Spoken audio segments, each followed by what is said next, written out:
Federal prosecutors have opened a criminal investigation into Fed Chair Jerome Powell on whether Powell misled Congress about the scope and cost of a $2.5 billion renovation of the Federal Reserve's Washington headquarters. Joining us to discuss is Gerard Filitti, senior counsel at the Lawfare Project and political strategist.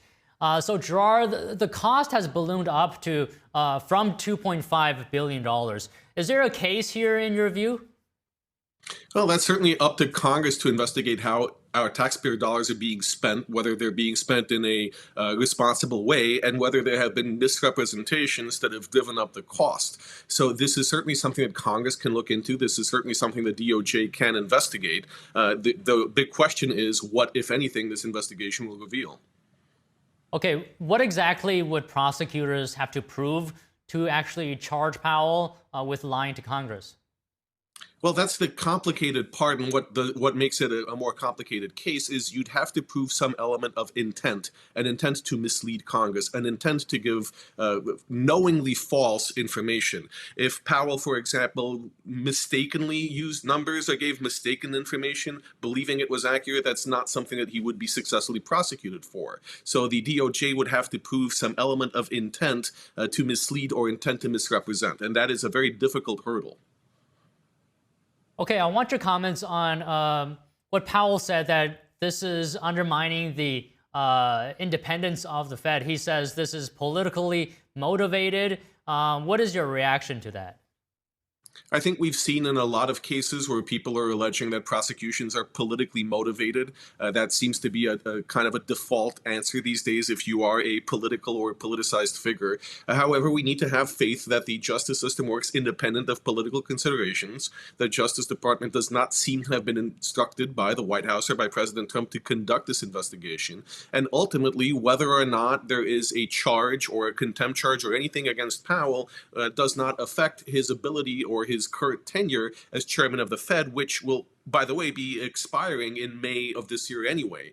So it's difficult to see that this is a political move. It seems to be more borne out by independent considerations. And let's not forget, a grand jury decided that there was enough information to warrant issuing subpoenas. This is not something that the DOJ is doing just by itself.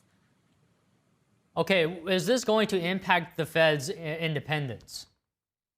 It's hard to see how it impacts the Fed's independence because there's, again, you have to be, in order for Powell to be removed or anyone to be removed from the Fed, it would have to be for cause. And perhaps this is trying to put pressure on the Fed, but at the end of the day, and as the courts have explained repeatedly in the last year, there is that measure of independence or the independent agency of the Fed. Will they feel political pressure? It's certainly possible, but there's nothing legal that constrains the Fed from acting however it chooses to by any prosecution or any other case.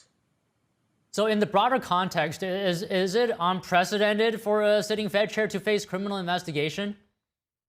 To my knowledge, it is unprecedented. This is not something that we have seen before. But again, there's been many cases in the past few years that have been unprecedented in our legal system, including criminal charges against the former president at that time. So there is a lot to be said here for we have a sea change in the way the criminal justice system is looking at people in elected or appointed office. And this may be a harbinger of the way things will continue being down the line.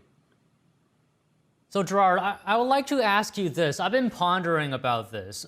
Do you think even the mere perception that this may be political motivated could impact the Fed's independence in the way that, you know, it might give pause perhaps to future chairs when deciding interest rates? Because this does come on the heels of President Trump repeatedly saying that he wants lower rates.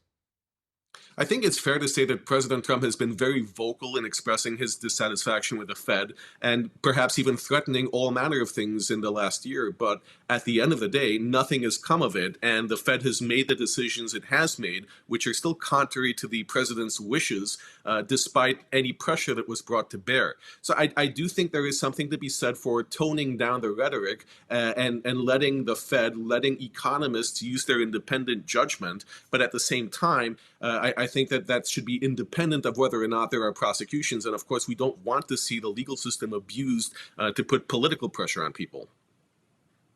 All right, Gerard, just one final question here. Any idea, guesses at all, how you think this could play out?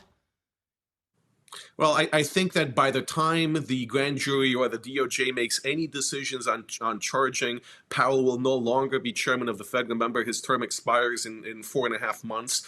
So I think all of this will be largely moot, and don't think it will go farther than what we're already seeing today. I don't think, because these cases are very difficult to prove, I don't think that we will actually see an indictment, and this case will just go away on its own. All right, always enjoy hearing your analysis, Gerard. Thank you very much.